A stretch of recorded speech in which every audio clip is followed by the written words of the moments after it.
O Colégio Estadual Álvaro Melo era um prédio cansado, como se respirasse através das rachaduras nas paredes.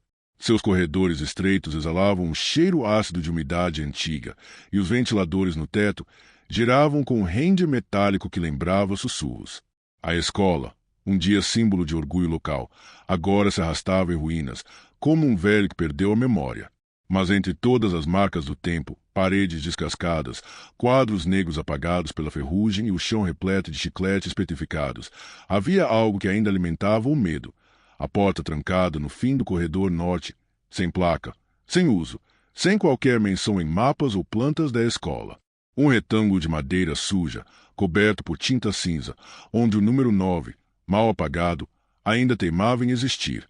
Todos a conheciam como a Sala 9. Durante o intervalo, entre conversas abafadas e goles rápidos de refrigerante barato, 4 estudantes se isolavam nos fundos da biblioteca. O lugar era escuro, abafado, onde ninguém os incomodava. Eram unidos pela inquietação e por uma curiosidade que queimava como febre. Luiz era mais sensível, sempre com um olhar distante, como se escutasse coisas que ninguém mais ouvia. Rafa, piadista por natureza, escondia o medo atrás de cada frase debochada. Camila, filha de pais evangélicos rígidos, lutava entre a fé e a dúvida. Já Felipe, magro, inquieto, com olhos que jamais paravam de vasculhar o ambiente, era o líder não declarado, o combustível da loucura.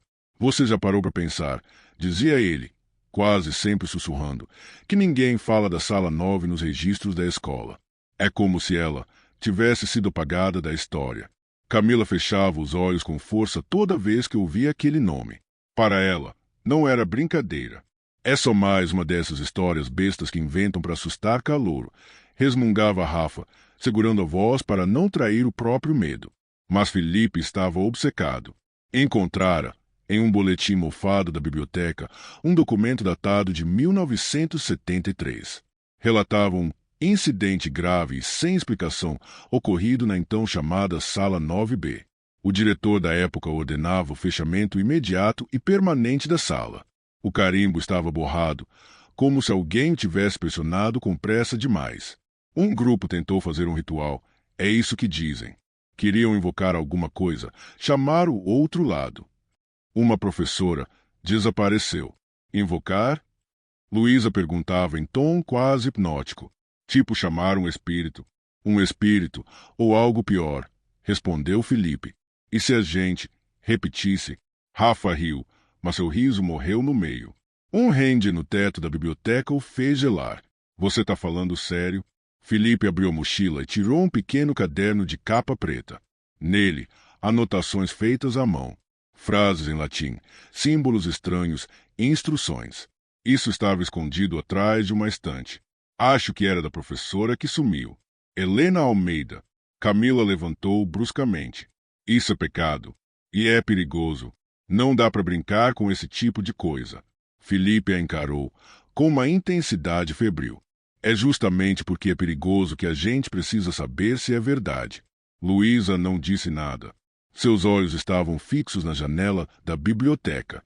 Do lado de fora, a brisa agitava as árvores. Mas ela jurava ter visto, por um instante, uma silhueta no pátio. Alta, imóvel, como se estivesse observando. Naquela sexta-feira, eles tomaram uma decisão. O tipo de decisão que muda tudo, mas que só parece uma aventura tola na hora. Esperaram até o fim das aulas. Felipe havia roubado uma chave mestra do inspetor. Luísa levou velas do altar da avó. Rafa trouxe uma lanterna potente. Camila, relutante, foi junto, por medo de ficar sozinha, ou por medo de deixá-los sozinhos com aquilo. Às 11h45 da noite, escalaram o muro lateral da escola. O ar parecia mais denso, como se o próprio tempo tivesse parado para vê-los entrar.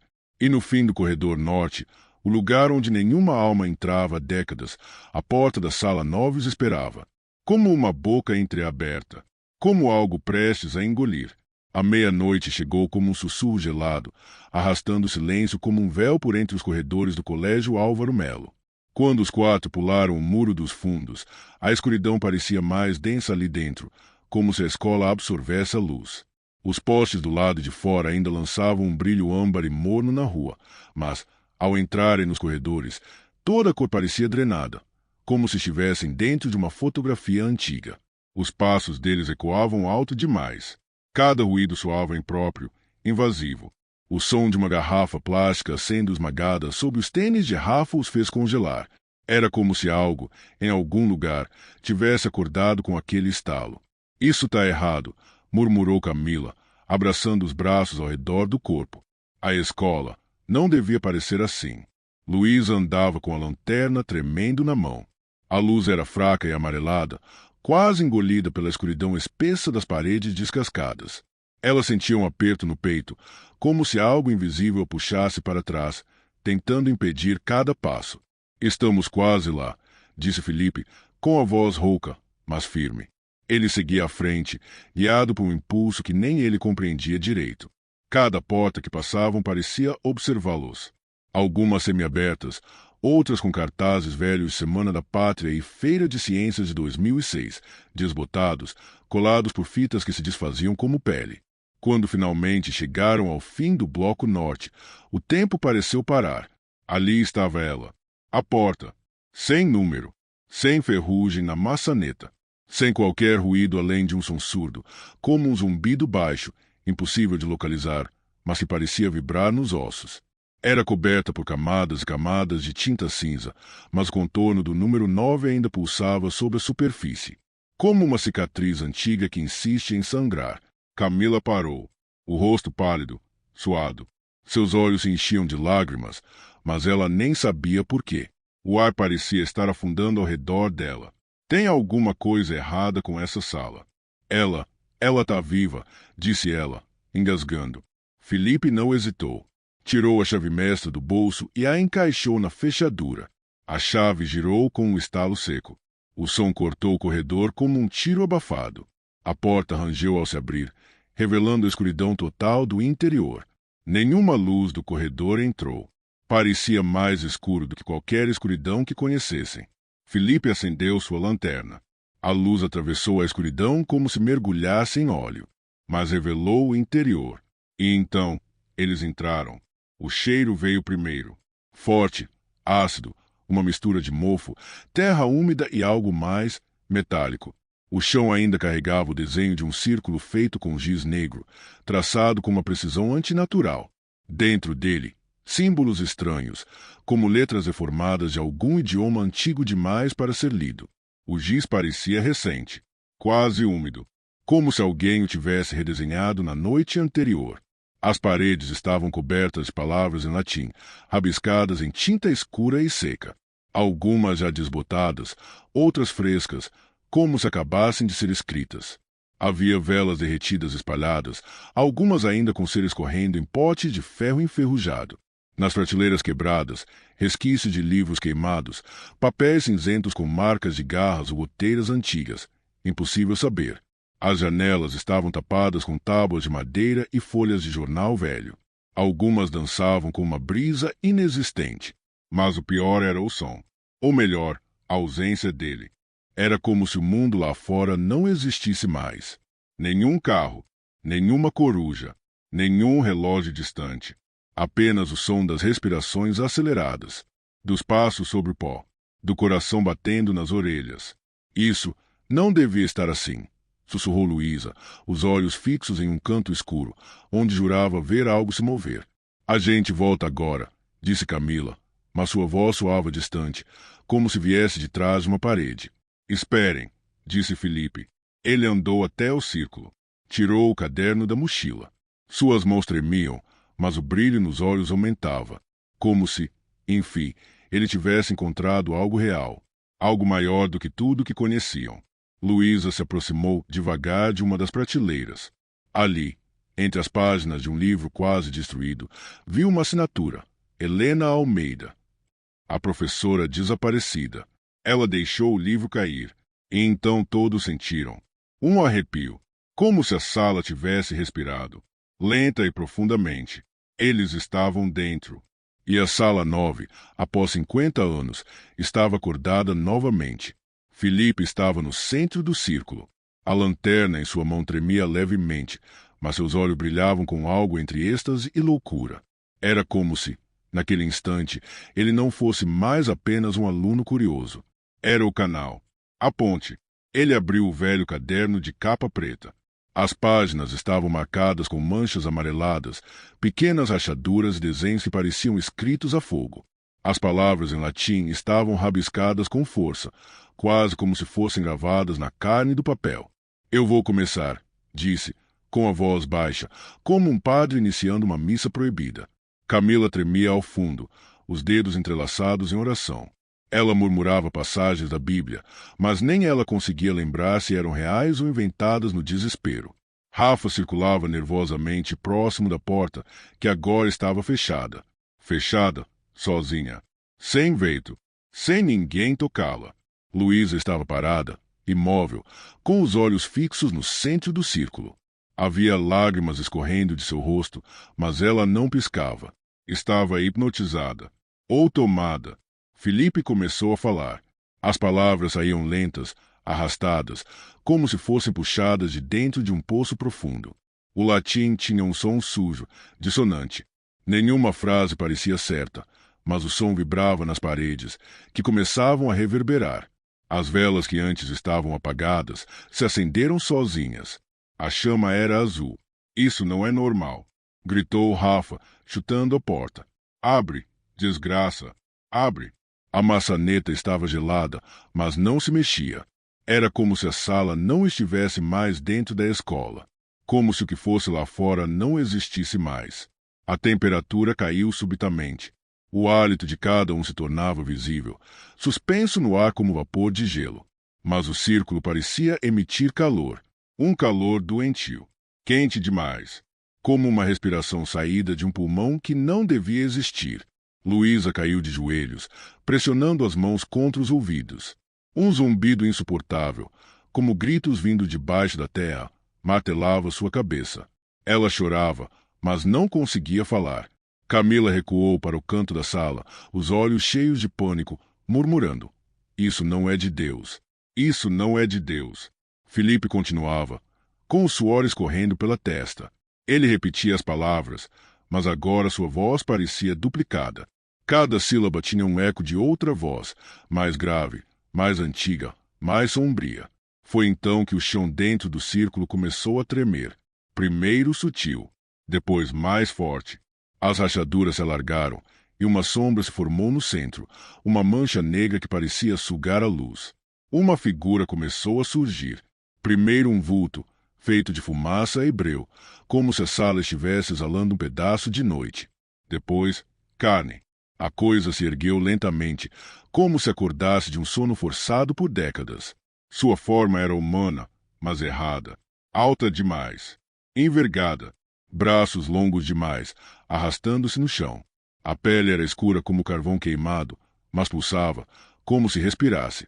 No lugar do rosto, um véu grotesco de carne costurada, de onde escorria uma substância escura e viscosa. Ela não tinha olhos, mas todos sabiam que ela via. E não apenas via, ela conhecia. Como se sondasse memórias, traumas, verdades íntimas. Como se rasgasse camadas da alma com olhar invisível. Felipe parou de falar. A criatura ficou imóvel. Silêncio. Então, um som. Um rosnado baixo, gutural, que não parecia sair de uma garganta, mas do próprio chão. O círculo brilhou em vermelho e os símbolos nas paredes começaram a queimar, literalmente. Fumaça se espalhou pela sala, com cheiro de carne podre e vela queimada. Rafa caiu de joelhos, tapando os ouvidos, gritando palavras desconexas. Camila recuou tanto que se apertou contra a parede, tentando se tornar parte dela. Luísa, pálida, murmurava com os olhos fixos no vazio. Tem alguém com ela. Tem mais de um. Eles vieram juntos. Felipe deu um passo à frente. E então parou. A criatura mexeu um dedo. E com isso, o ar ficou tão pesado que todos caíram no chão. Como se fossem pressionados por algo invisível, denso, frio. A porta se trancou com um estalo metálico. Eles estavam presos. E não estavam mais sozinhos. Por um instante, tudo ficou quieto. Tão quieto que o som da própria respiração era ensurdecedor. Os quatro estavam espalhados pelo chão, como se tivessem sido jogados por uma força invisível. Nenhum deles sabia ao certo quanto tempo havia passado. Minutos, horas, o tempo parecia ter se dissolvido junto com a lógica. A criatura havia desaparecido. Ou talvez nunca tivesse estado ali. Talvez fosse parte da sala. Parte deles. Então começaram os sons. Primeiro, sussurros. Sussurros que vinham de todos os cantos, mesmo onde não havia nada. Vozes em latim, palavras entrecortadas como se alguém falasse com a boca cheia de terra. Depois, risos. Risos infantis. Mas não eram risos de alegria. Eram distorcidos, arranhados, como se crianças zombassem no sofrimento de quem está prestes a morrer. As risadas ecoavam pelo teto, pelas paredes, por dentro das carteiras, e pareciam cada vez mais próximas. Rafa levantou num salto, suando, com os olhos arregalados. Para! Para! Sai da minha cabeça! Ele batia com as mãos nas próprias têmporas, desesperado. Luísa chorava em silêncio, encolhida atrás da mesa do professor. Seus lábios se moviam, mas nenhuma palavra saía. Apenas respiração acelerada e um som úmido de soluço contido. Camila tentava abrir a porta, empurrando, puxando, batendo com os punhos até os nós dos dedos sangrarem. Abre, abre, por favor, sussurrava, como se falasse com uma mãe que nunca esteve ali. Felipe ainda segurava o caderno, mas agora seus olhos estavam vazios, como se visse algo que os outros não viam, algo muito além da sala. Ele se virou devagar. Ela está aqui com a gente, disse, com a voz rouca. A professora. A Helena. Ela nunca foi embora. Todos congelaram. No espelho empoeirado na lateral da sala, um espelho antigo, com moldura rachada e vidro amarelado, surgiram reflexos que não pertenciam àquele momento. Eles se aproximaram, um a um, como se atraídos por uma força inevitável. Felipe olhou para si mesmo no espelho e viu o próprio rosto, sem olhos. Apenas buracos fundos, vazios e escuros. E mesmo assim, ele sorria. Rafa viu seu reflexo em desespero, gritando, mas sem boca. Os olhos arregalados, mas sem som. O reflexo batia no vidro, como se estivesse preso do outro lado. Camila viu a criatura atrás dela, encostando um dedo imenso e escuro em seu ombro. Mas quando se virou, não havia nada ali, apenas a gelado. E Luísa. Ela viu Helena, a professora perdida, parada bem atrás do círculo, com o cabelo preso em um coque torto, o rosto inchado, a boca aberta em um lamento mudo. Sangue escorria de seus olhos, como se chorasse por tudo que foi feito ali. A imagem no espelho se moveu. A boca de Helena finalmente se mexeu, mas não saiu som. Apenas um sussurro que apareceu dentro da cabeça de Luísa. Ele quer alguém em troca. Luísa caiu de joelhos. Sentia as palavras latejarem por dentro, como uma confissão sagrada. Ela olhou para os amigos, para os rostos em pânico, para o desespero espalhado pela sala. E ela entendeu. Eles todos entenderam. A criatura não veio por acaso. Ela veio por alguém. Veio buscar uma nova alma. O ritual funcionara. O pacto, iniciado há 50 anos, permanecia incompleto. O desaparecimento da professora havia sido apenas o início. Uma promessa feita. Uma dívida suspensa no tempo. Agora, ela cobrava pagamento. Alguém precisa ficar, sussurrou Felipe, os olhos fixos no espelho. Ou ela leva todos.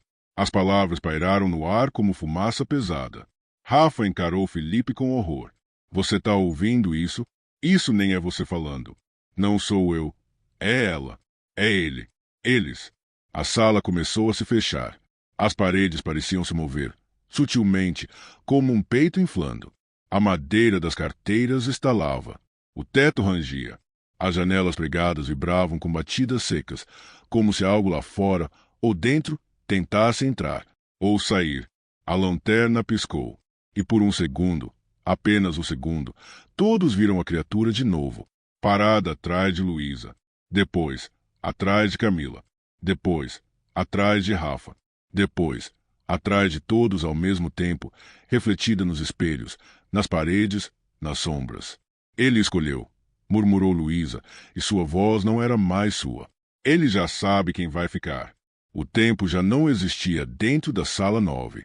Era como se o mundo tivesse sido apagado do outro lado da porta, deixando apenas pulsar daquela sala viva, doente, faminta.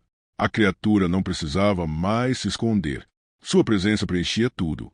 O ar, as paredes, a pele dos que ali estavam. Como se tivesse se infiltrado neles. Como se já estivesse dentro de cada um. Camila correu para a porta novamente, mas algo empurrou de volta com violência. Ela caiu de costas, batendo a cabeça na quina de uma carteira. Um som seco. Depois, silêncio absoluto. Felipe congelou. O caderno caiu de suas mãos e se abriu sozinho, as páginas virando com o vento que não existia. Rafa se ajoelhou ao lado de Camila, tocando seu rosto com dedos trêmulos. Camila? Camila? Ela não respondeu. Seus olhos estavam abertos, vidrados, mas não viam mais. A criatura se aproximava, não com passos, mas com presença. A madeira do chão estalava sozinha. O ar ficava mais denso, o chão mais escuro. Um cheiro de queimado e terra molhada preenchia tudo. Felipe se pôs de pé. Estava pálido. Havia compreendido. Era isso. Ela era a troca. Rafa se virou para ele com ódio e medo nos olhos. Isso não era para acontecer. Era só uma brincadeira. Caralho! Um teste. A gente acordou algo que nunca devia ter sido tocado, respondeu Felipe. Sua voz estava baixa, quebrada. Luísa não chorava mais. Estava serena, mas um tipo estranho de serenidade, como a de alguém que já morreu por dentro. Ela apontou para o quadro negro. Todos se viraram. Uma frase havia sido escrita em giz. Sozinha. Devagar. Ela ficou. Agora, a sala pode dormir de novo. Felipe caiu de joelhos. O chão ainda tremia levemente, mas algo havia mudado. O ar parecia mais leve. As velas se apagaram, uma a uma, sem som. Os símbolos nas paredes começaram a se desfazer, como fuligem levada pelo vento. E então, a porta se abriu. Simplesmente, sem barulho, sem drama. Atrás dela, o corredor do colégio estava iluminado pela luz da manhã. O sol entrava pelas janelas e o mundo parecia normal. Rafa foi primeiro a sair. Depois, Luísa. Felipe demorou mais, mas por fim cruzou a soleira. Não olhou para trás. Quando a última pessoa deixou a sala, a porta se fechou sozinha. Com um clique suave. Dias depois, a escola voltou ao seu ritmo habitual. A diretora fez um anúncio vago sobre obras no Bloco Norte e interditou o corredor por problemas estruturais. Camila nunca mais apareceu. Os pais registraram um boletim de ocorrência, mas a polícia não encontrou rastros. Felipe tentou dizer a verdade. Ninguém acreditou. Luísa parou de falar. Literalmente. Entrou em silêncio absoluto. Os médicos disseram que foi trauma. Mas nos poucos momentos em que era pega encarando o vazio, seus olhos se moviam, como se lessem algo escrito no ar. Rafa transferiu de escola. Saiu da cidade 2 semanas depois. Felipe ficou. Ele voltava à escola todos os dias. Ia até o fim do corredor interditado. E parava diante da porta sem número. Nunca mais tentou abri-la. Mas sabia que ela estava lá. E sabia que ela ouvia. Um mês depois, a diretora encontrou um caderno deixado na biblioteca. Era o mesmo caderno preto, aberto na última página. Nela, uma única frase, escrita dezenas de vezes pela mesma mão, cada vez com mais pressa, mais força, mais desespero. Ele ainda está esperando a próxima turma. E na sala 9, no centro do círculo apagado, estava uma única carteira escolar nova, branca, intacta, com o nome de Camila gravado nela, esperando, como se nunca tivesse sido usada, como se estivesse pronta para a próxima aula, a última.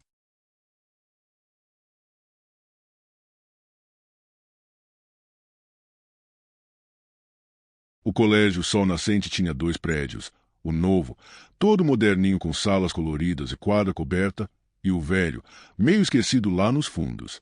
Era um prédio de janelas altas, madeira que rangia por nada e cheiro constante de livro mofado.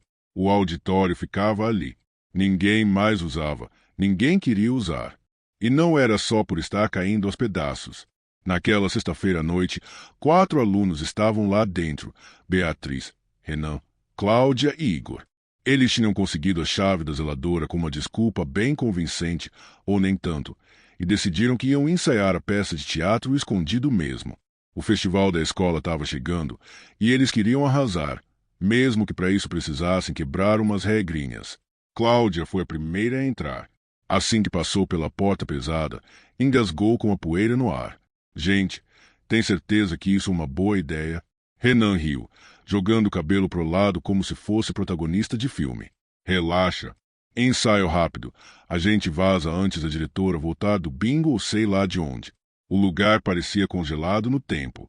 Cortinas de veludo vermelho cobriam metade das janelas, mas estavam tão sujas que nem deixavam a luz da lua entrar direito.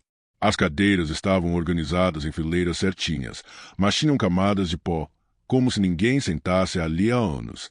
O palco era coberto por uma lona preta, mal esticada. Beatriz deu um passo devagar e sentiu o chão afundar um pouco.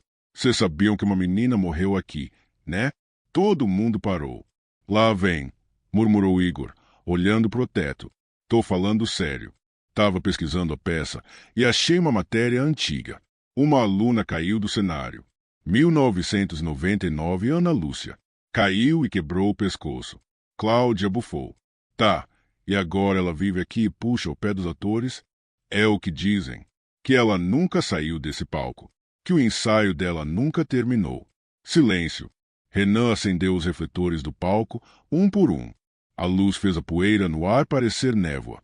E então eles viram, no fundo do palco, rabiscado com giz branco sobre a parede escura do cenário. Ela ainda está aqui. Igor deu 2 passos para trás, batendo uma cadeira que fez um barulho estrondoso. Tá zoando que isso estava aí já, né? Não fui eu, disse Beatriz, encarando as letras como se fossem vivas. Cláudia tentou rir, mas foi fraco. Talvez seja tipo marketing.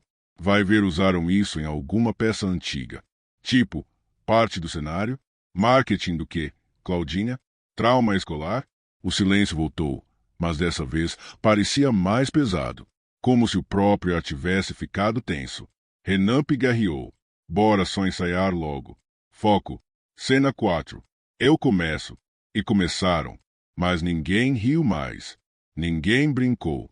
E ninguém percebeu quando as cortinas, lá no fundo do palco, começaram a balançar, mesmo sem vento. Na primeira meia hora, até que foi tranquilo. Eles riam, erravam falas, zoavam uns aos outros. A peça era meio dramática, mas com eles ali, no improviso, parecia uma comédia improvisada. Até que Renan travou no meio de uma fala. Do nada. E eu juro que nunca mais vou. Ele parou, encarando o fundo do auditório. Beatriz franziu a testa. Renan? Ele não respondeu. Só apontou, devagar. Vocês viram aquilo? Cláudia se virou com o celular ainda na mão. Quê? Onde? A cortina. Aquela ali no canto. Ela mexeu. Todo mundo olhou. As cortinas estavam paradas. Silêncio. Beatriz deu um suspiro e foi até lá. Pesava devagar, como se não quisesse fazer barulho. A madeira do chão estalava a cada passo. Ela puxou o tecido pesado com as 2 mãos. Atrás, só parede, mas o cheiro. Ela engasgou. Tem cheiro de queimado aqui. Tipo, borracha derretida, sabe? Ai, para, Beatriz, disse Igor. Tu quer me deixar nervoso de propósito? Foi aí que a caixa de som chiou. Um chiado seco, agudo, que fez todos se encolherem. O aparelho estava desligado. Sem fio, só decorativo. O chiado parou por 2 segundos. E aí veio uma voz, bem baixa, quase sussurrada, feminina, como se fosse de alguém do outro lado da parede. Saiam. O silêncio depois foi ensurdecedor. Igor correu até o disjuntor. Vou desligar essas porcarias todas. Já deu. Ele abriu a caixinha de metal, girou os interruptores. Nada. As luzes continuavam acesas. Piscaram. Depois mais forte. Depois apagaram e acenderam de novo, como se estivessem respirando. Isso não faz sentido, ele murmurou. Cláudia foi até a porta. Tentou abrir. Travada. Vocês deixaram isso trancado? A porta tranca por fora? Perguntou Renan, se aproximando. A gente não trancou nada. Cara, Cláudia bateu mais forte. Abre. Caramba. Beatriz, mais pálida que nunca, olhava para trás do palco agora.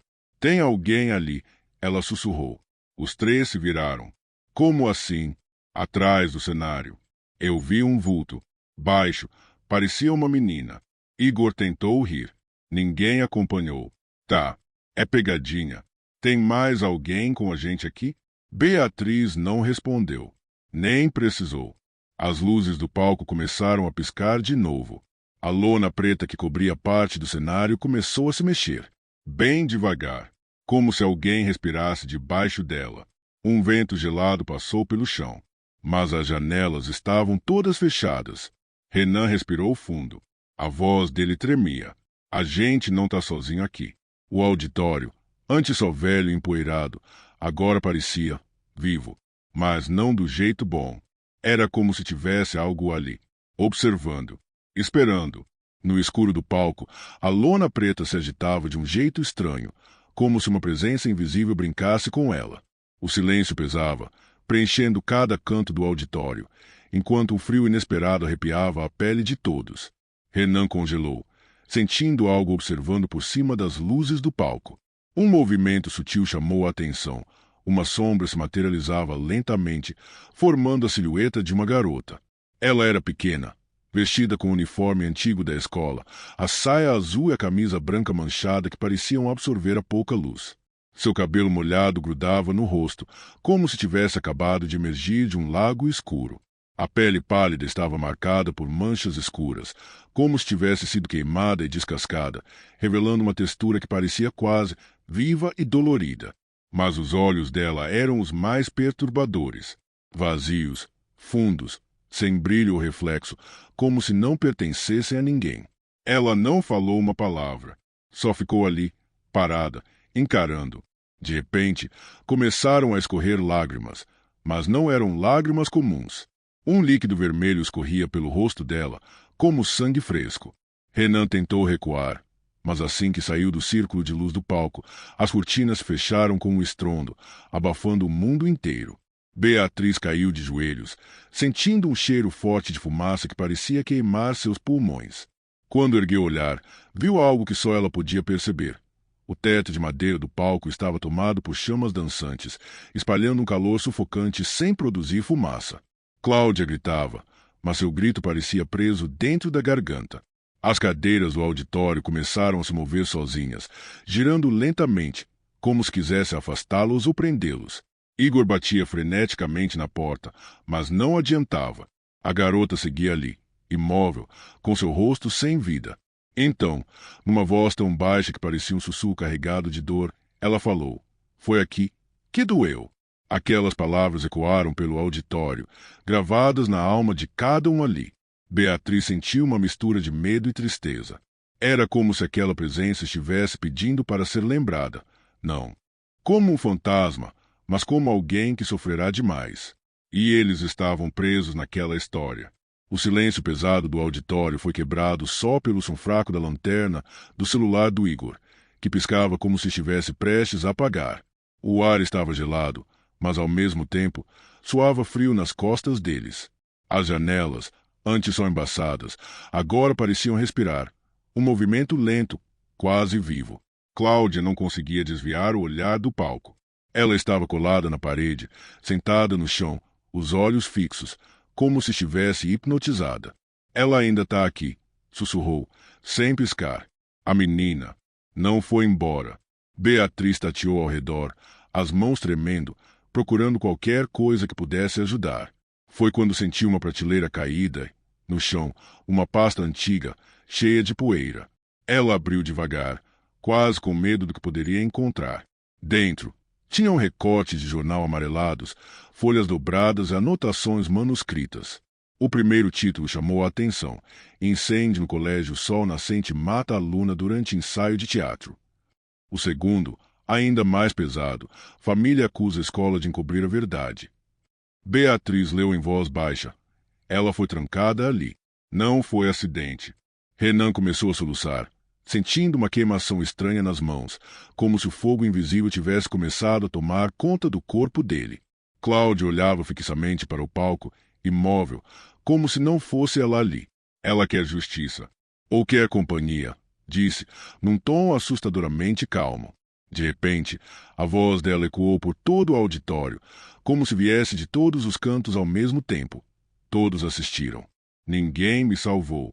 As cadeiras começaram a bater umas nas outras, fazendo um barulho metálico e assustador. As cortinas tremiam, e aquele fogo que só Beatriz tinha visto antes parecia consumir o teto inteiro, espalhando um calor que ninguém mais sentia. E no centro do palco, como se tivesse surgido do nada, a menina apareceu. Dessa vez, ela estava sorrindo.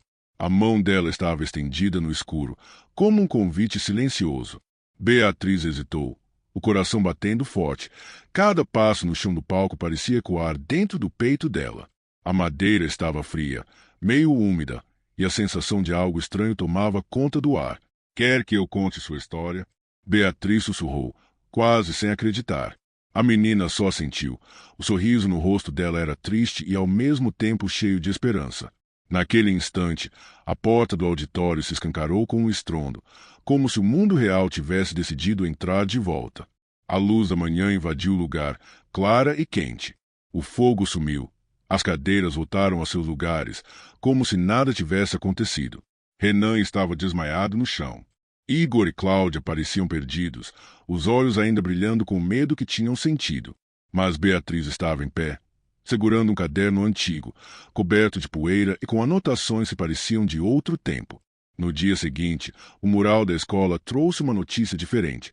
Auditório reaberto após investigação. Caso de 1999 ganha novos olhares. Desde aquele dia, os ensaios noturnos continuaram. Mas sempre que as cortinas se mexem sozinhas e um riso suave ecoa, alguns alunos dizem ouvir um sussurro que atravessa o silêncio. Agora, todos me veem. Se você gostou do vídeo, não se esqueça de se inscrever e deixar o seu like. Sinta-se à vontade para dar novas sugestões e deixar algum relato ou história sombria nos comentários. Até a próxima!